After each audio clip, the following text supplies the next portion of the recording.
Chapter 13. Applejack. I looked around the room uneasily. It was so bizarre, seeing my exact double talking to Fluttershy. I only knew it was really Fluttershy because she wasn't saying much. The Fluttershy copy was gabbing to both Pinkies. I brought a hoof up and pulled the brim of my hat over my eyes, trying to block out the strange sight. "It ain't natural," I muttered. Nobody seemed to notice that I'd spoken, and just continued with their business. All except one of the Twilights, though I couldn't tell which one. She came over and spoke to me. "Hey, Applejack, why are you all by yourself?" It was obvious now which one I was speaking to. "I don't feel like socializing, Twi," I said, shifting my hat some more. "But everybody's enjoying themselves," Twilight said, her eyes almost sparkling. "Just think! We could never get this sort of opportunity again." "I don't care," I said louder than I intended. "This just doesn't seem right." To my surprise, Twilight gave me a funny-looking grin. It almost looked like she was apologetic. "I know what you mean. Usually we try not to morph sentient beings," Twilight said.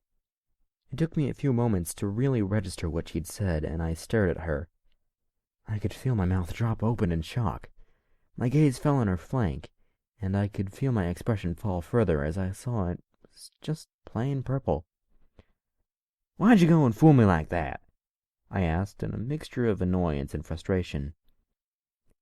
"It was their idea," she said, gesturing over to the two Pinkies.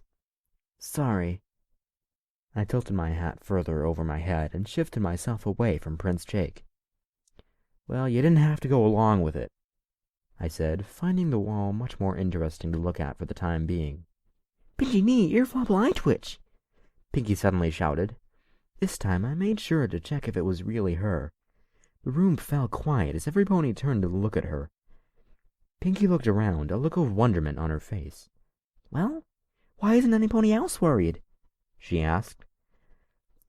"Pinky, dear, I'm quite afraid that's a new one for me," Rarity patiently explained.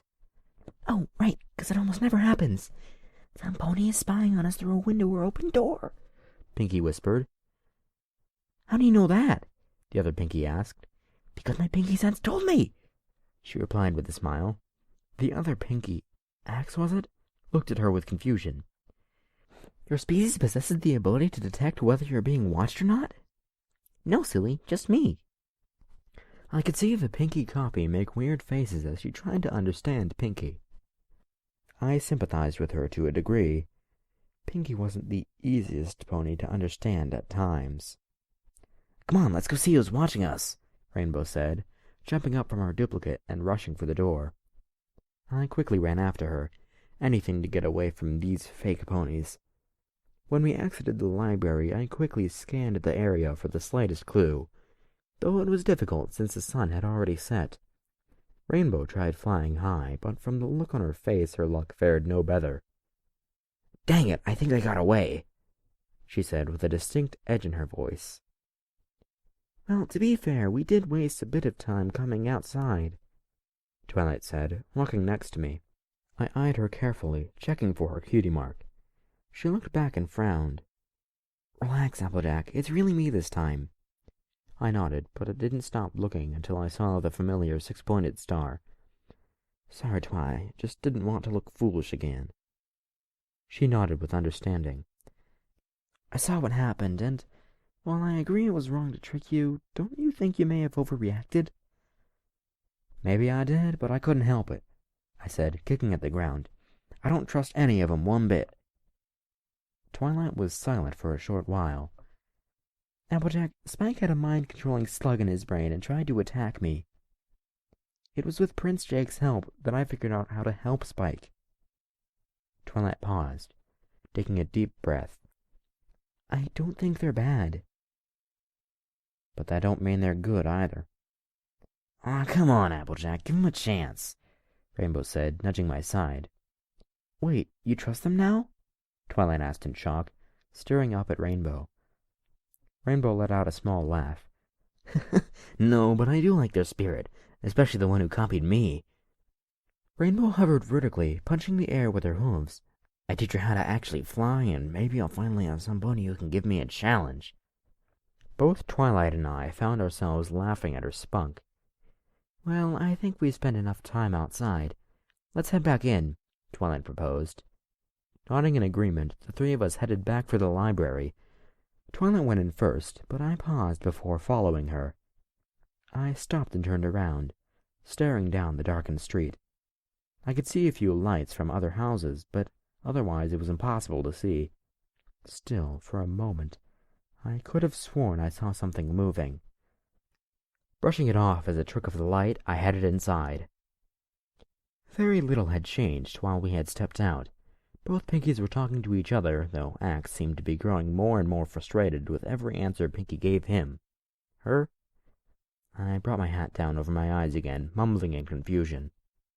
Across the room, the two Fluttershy seemed to be having a similar situation. Tobias was explaining something, and Fluttershy was listening with huge interest.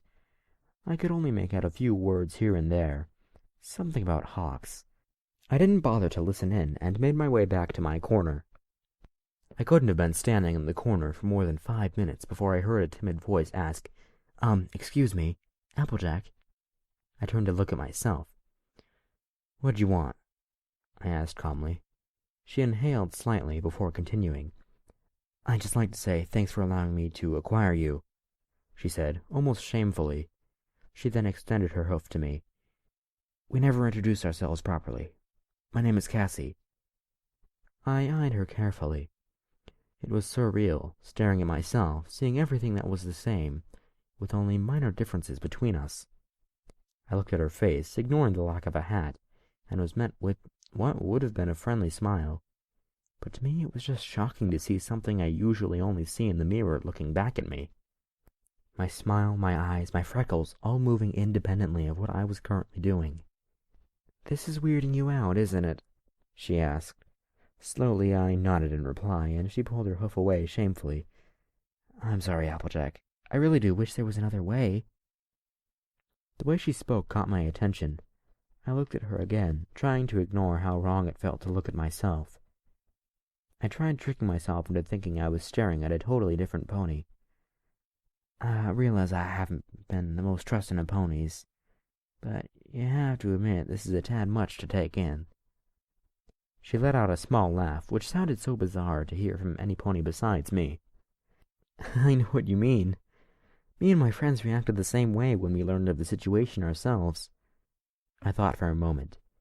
So you're saying you weren't born into this? No, it was sort of thrust upon us, she said. We were just 5 normal kids who happened to meet a dying alien one night. He told us everything and gave us the ability to morph. And from that meeting we formed our group and began our war against the Yeerks. I looked down at the floor. She was just a kid, probably not much older than me, and she was fighting in a war she didn't even want. I thought about how I might react if it had been me who was forced to fight. I let out a small laugh. In a way, I was as much a part of Cassie's war as she was at this point. Have you been winning your fight at least? No, at best all we're doing is slowing them down. It's only the 6 of us against all of them, she said calmly. But we've done some damage. Destroyed their primary food source, blew up an underwater base, prevented them from infesting our world leaders. Whoa. Prince Jake isn't the leader of your world? I asked, a little louder than intended. Cassie's eyes widened in realization. Well, we have a leader above him, like the king and queen. Only we call him our president. Prince Jake, doesn't have as much power as a president, I'm afraid. I could tell she was keeping something. I never was good at telling lies, and I could tell when some pony else was lying to me.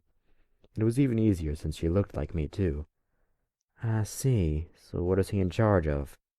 He's in charge of the town we live in, planning its defenses, leading us into battle against the Yeerks, and most other things. She finished with a smile, though I thought it was just a tad too big, too toothy. I was about to go further into our discussion when Axe spoke up. Prince Jake, we have about 15 of the current minutes left in Morph.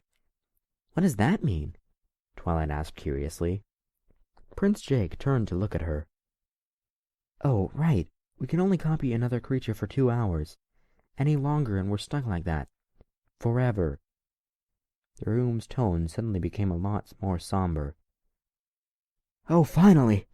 Not Rarity said, standing quickly and walking away from Rarity, who was left sitting there, levitating her brush and pouting. But you can't go yet. You still have to straighten and curl, she said desperately.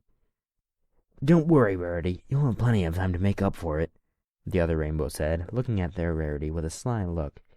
I'll make sure of it. Is there some place we can demorph privately? Tobias asked. Twilight pointed a hoof at one of the nearby doors. Prince Jake nodded and quickly headed for it. He fumbled with the doorknob with his hoof for a time, and I laughed at the absurdity of it. After a few more failures, Twilight used her magic to open the door. Prince Jake gave her a nod of thanks, and they made their way downstairs.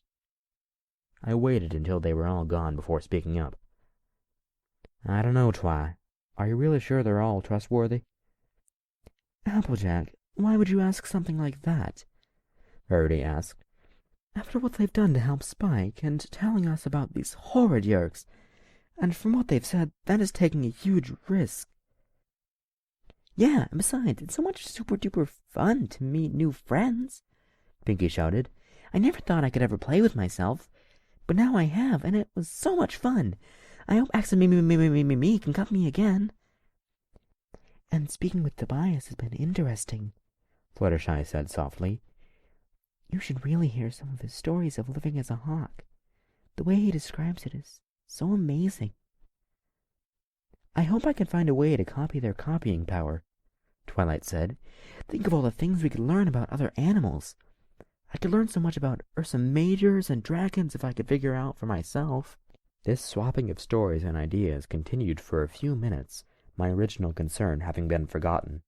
Since I didn't have anything to contribute, I headed back to my corner and picked up snippets of conversations here and there.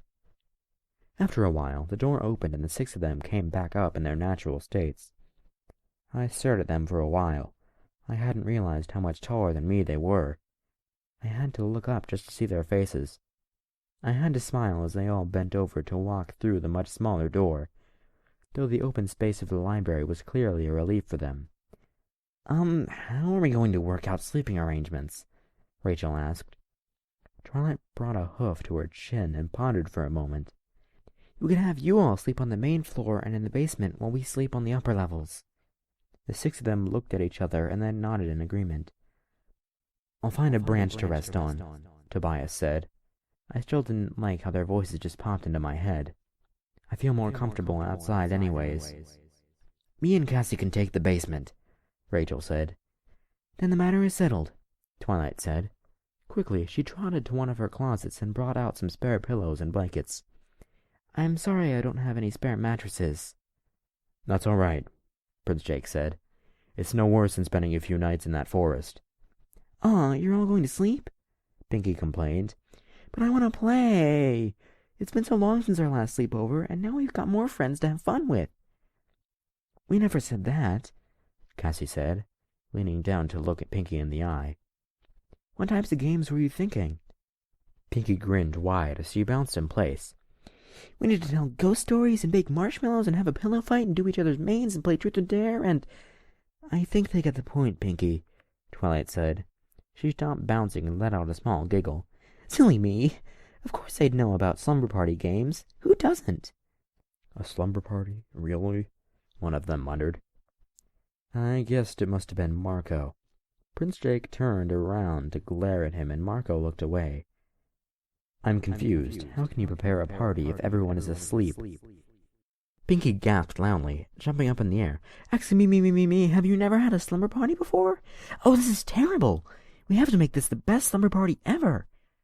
At this, Pinky dashed out of the library, running down the street as fast as she could. Where's she going? Rachel asked. Twilight groaned. Oh, perfect. She ran off to Sugar Cube Corner to grab a bunch of sweets for the slumber party, most likely. Behind me, I heard Marco snicker at something, but when I turned to look, he acted innocent. I groaned inwardly, remembering the last slumber party I'd had with Twilight and Rarity. Although this time might be better, since every pony else was here, even if we did have to share space with these odd creatures. Plus, it would be a good way to keep my mind off of the whole space slugs taking over ponies. About a minute after she left, Pinky came in with a large cannon. I looked over at Prince Jake and the others, who were shocked by what they saw. "Pinky," Prince Jake asked, "why do you have a cannon?" "Oh, silly, what's a party without my party cannon?" Upon finishing her sentence, a huge stream of confetti, streamers, balloons, and various other party materials burst out of the cannon, hanging around the library and decorating it in an instant. I looked at the aliens, all of whom were staring around in shock, most of all Axe. "This isn't possible," he said, whipping his head around wildly. "Axe, the sooner you stop questioning Pinky, the better," Twilight said with a smile. At this point, Pinky bounced over to Axe and stuck a party hat on his head, both of his bizarre eye stalks inside it. I couldn't help but start laughing as Pinky did the same to the others. She even got a mini hat for Tobias. Call me crazy, but the sight of those bewildered shapeshifters as they tried to accept Pinky's shenanigans made me think they weren't so bad after all. I knew they were still hiding something, and I was determined to find out what, but I figured it couldn't hurt to have a little fun before hoof. "All right, then," I said loudly, grabbing everyone's attention. "Who knows a good ghost story?" Alright, that was chapter 13, and I am so sorry this took so long to get out. I mean, I'm literally recording this right before uploading. Like, you guys are going to be seeing this within maybe an hour and a half of me recording this. Like, my voice hurts, but I really like this chapter. It was a lot of fun.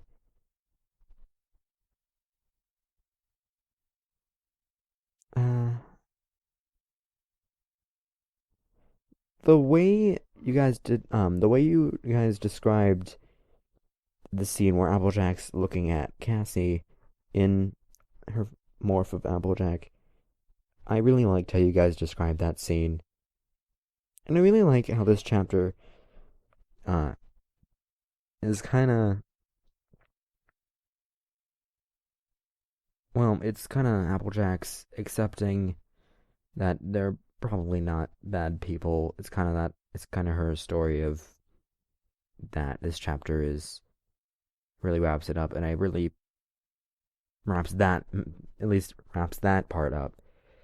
Because I think at this point, all of them kind of accept the Animorphs. By the end of this chapter, I think that is the case. Because I think Twilight accepts them. Rainbow, she likes how they act. Applejack at the end of this chapter, obviously. I don't think Fluttershy or Rarity had a problem with them. And Pinkie Pie, of course, didn't have a problem with them, because Pinkie Pie. But I think that pretty much wraps up the meeting up and getting the two groups together and having them mingle and all that. I think this marks the end of that part of the story.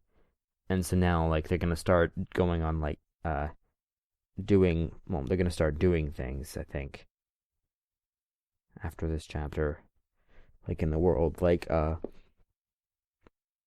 teaching Marco and Jake magic and all this kind of stuff, giving them, or teaching all of them, the right accents, or, particularly Applejack and Rarity, particularly Cassie and, Marco. God, I still can't believe Marco was put into, or was given Rarity's morph. Anyway, yeah, this kind of marks the end of the beginning of the story, and things are going to start heating up at this point, which is good. I mean, because I really like this. I've only ever read, the first, I think, 24 chapters of this, and both times, I don't know why, but I just randomly stopped after the 24th chapter for no real reason. But, yeah, I'm gonna But yeah, I mean, of those chapters, I think the sort of the adventurous part of the story. I believe this story does have an adventure tag. Um, but I think after this chapter particularly, yeah, it does. After this chapter particularly, it the adventure tag starts to kick in. Maybe I'm not sure though. I don't exactly remember what all happens in the next few chapters, but I do know that this marks the end of them meeting up, sorta, and getting to know each other and trust each other. So, yeah, and of course, Rainbow Dash is going to remain really competitive with Rachel, and that's just how it's going to work out.